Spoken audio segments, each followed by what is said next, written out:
Sila ang magkapatid na dati nananawagan ng tulong para sa pagpapagamot ng may sakit na ama. Muling nakatanaw ng pag-asa dahil sa tulong ng mga kababayang nagmahal at nagmalasakit sa kanila. Mula sa Nuwan, Batangas, kung saan ko sila unang nakilala, ay nagdesisyong umuwi ng Tagkawayang, Quezon upang doon na manirahan at ipagpatuloy ang buhay nila. Nakakalungkot na ngayon sa aming muling pagkikita, ang magkakapatid na ito sa kanilang murang edad ay wala ng ama, wala ang sariling bahay na matutuluyan, di na nakakapag-aral, at maging ang gastos sa pagpapalibing ng ama, hanggang ngayon may utang pa rin sila. Sana po mapansin niyo po ulit kami para po mabayaran po namin yung utang po namin doon. Dito po tayo sa San Juan, Batangas. Babalikan natin si Jillian. Yung liblib na po ito eh. Hindi natin naipasok yung sasakyan natin. May nakaharang kasi dito.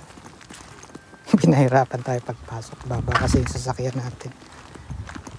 Madalasan sumasaya dun sa kalsada kasi mahaba-haba po rough road. Yung papasok dito kay Jillian. Ito hindi natin naipasok dito. Kalaylay kasi itong mga katakot hawakan. Kumustahin natin kasi hindi natin sila nabisita. Dati nagpunta tayo dito. Buhay pa si Kuya Jesus. Kaya lang umuwi po sila ng Tagkawayang, Quezon. Tapos doon na po inabot ng pagkawala si Kuya Jesus. Pero nyo nandahan, sir. Buwan ng mayaso. Okay. Itong diretso lang na to. Oh, yan ang bahay na yan na rin. Yan ang nasa gitna. Yung parang bukas na bintana na yon. Thank you.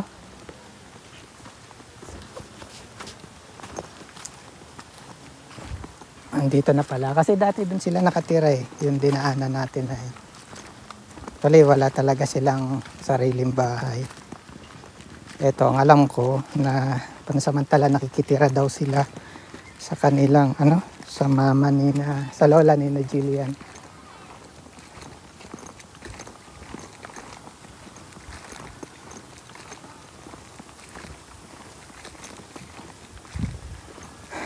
Di lang talaga natin napuntahan dun sa chat sila ng chat sa akin that time.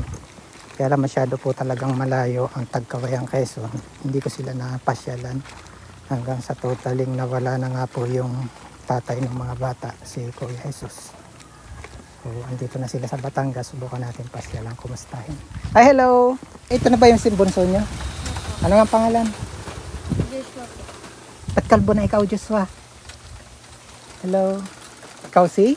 Jillian po. Hindi na kita makilala ngayon ha. Hello kuya. Ikaw si? Jocelyn. Asan si mama? Kumusta na kayo? Po. Dito yun, dito.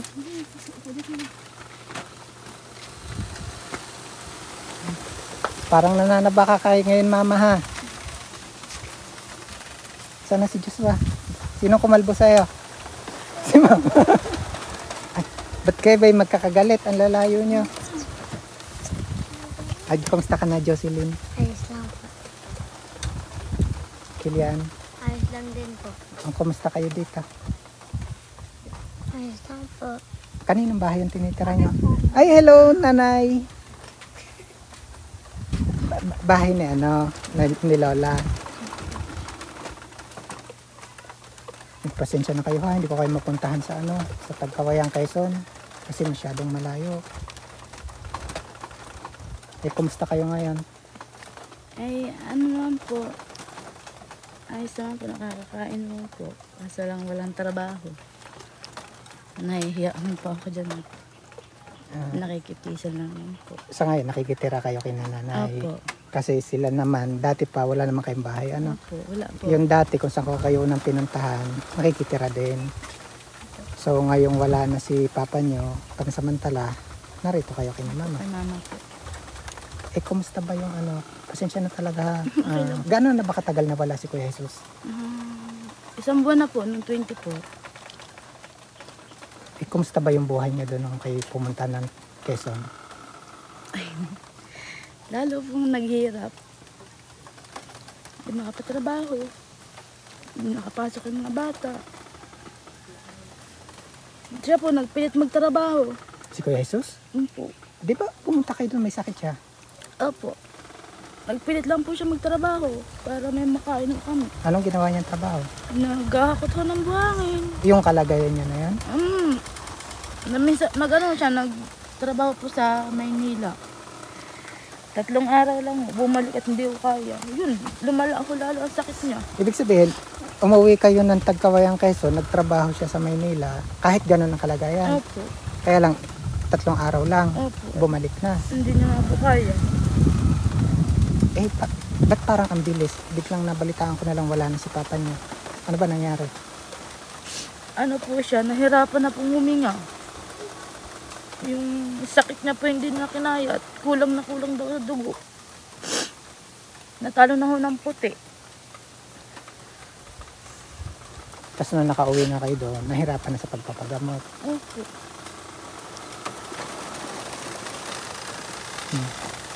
Hindi na kayo nakakapasok. Hindi na po.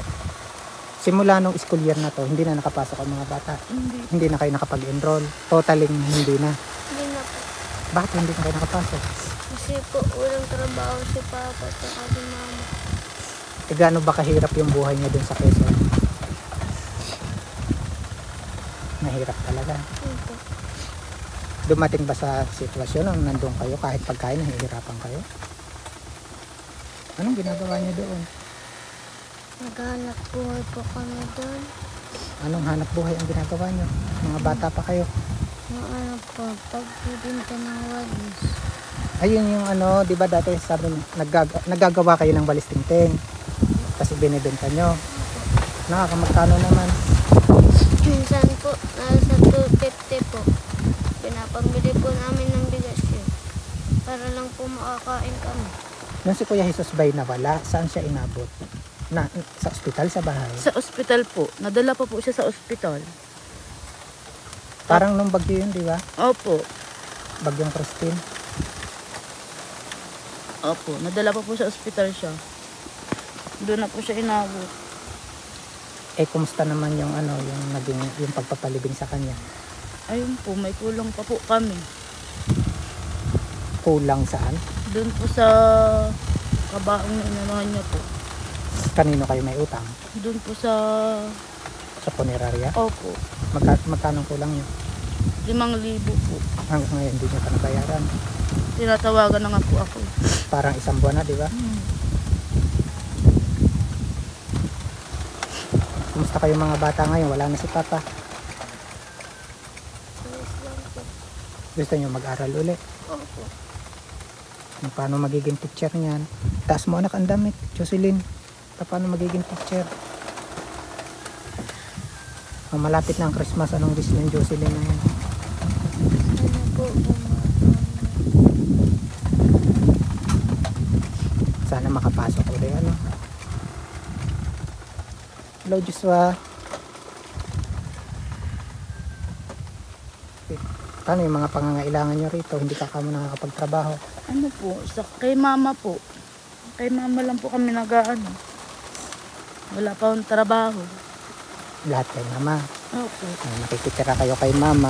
Tapos, si mama din nagpapakain. Opo. Nakakaya naman. Thank you kay mama, ano. Buti na lang may mabait na lola. Anak.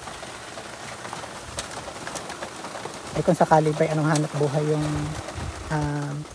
pwedeng... Dito po din uli. Kaso hindi pa po nakuha sila ng tao. Ay, sa pagtatanim-tanim. Opo. Kasi yung paligid nga po dito, puro taniman.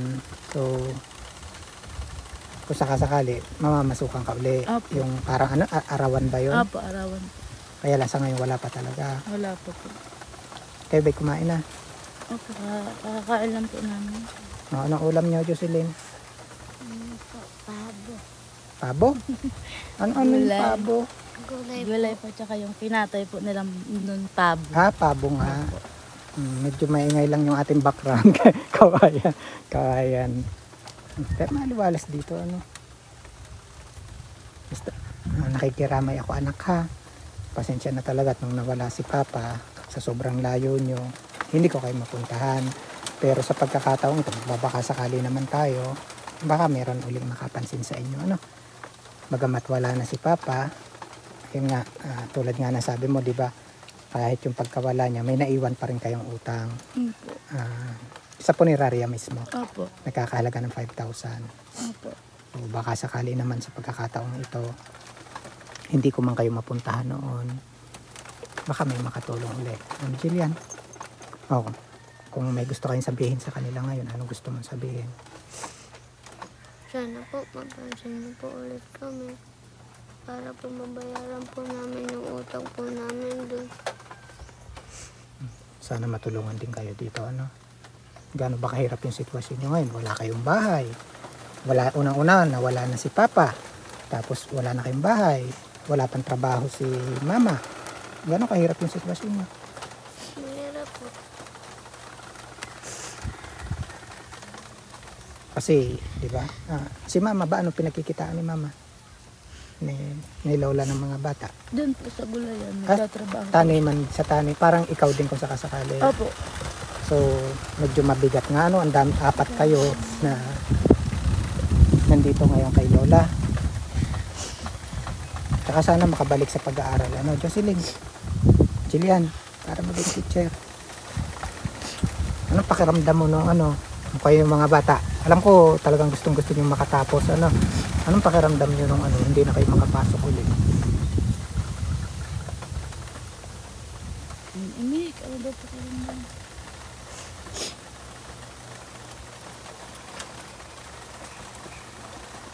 Nasaktan ka kasi hindi ka makapasok. Kaya lang, imbis na mag-aral yung mga bata, ang ginawa ninyo, nagawa na lang kayo, no? Yung mga walis tingting. Ay, Lola. Ikaw nga ba, Lola? Baka si ate. Dito ka nga, nanay. Yeah, siya yung Lola ni na Jillian. Kumusta po sila ngayon? Oo. Ayos naman. Ang Lola lang ang hindi. Kasi hindi rin naman nga biro. Kaya lang, siyempre, sino pa ba magdadamayan? Kaya buti na lang, mayroon silang isang lola na makasuporta sa kanilang Ikaw ba, anong pinagkikitaan nyo dito nga kayo sa taniman? Hindi sa taniman. Ngayon, may araw ako ngayon. Pag sa hapon, yun, bibili ng bigas. Kung yung di pinagkakasya, Kaya thank you kayo, ha, anak, magbabait lagi, ha, magte-thank you kay Lola. Sana magkatrabaho na rin si Mama. Sana mapansin ulit kayo. Anak, Jillian? Jocelyn and Jillian, tama ba? Tapos si Joshua, si ate, ano ang pangalan mo? Jeneline po. Puro pala kay Jay, si ate Jeneline. So, namimiss mo na si Papa. Magbabait lagi, ha. Tsaka magpe-pray lagi. Joshua, ha. Busy-busy ikaw.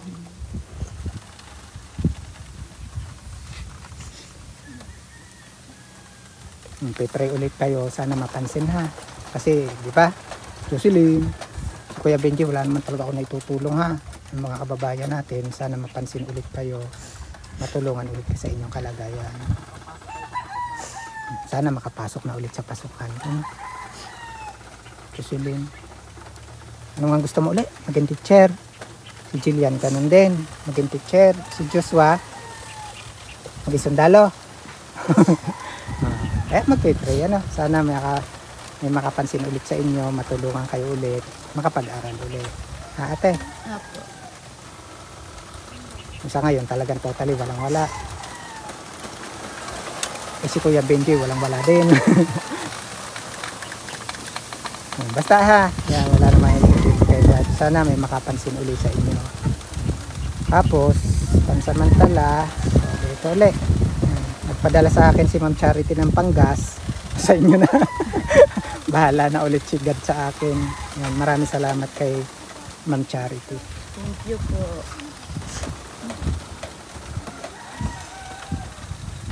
Sabihin mo kay Ma'am Charity. Maraming salamat po. Sana marami ulit makapansin. Anak? Para makapag-aral ulit. Matulungan ka sa inyong kalagayan.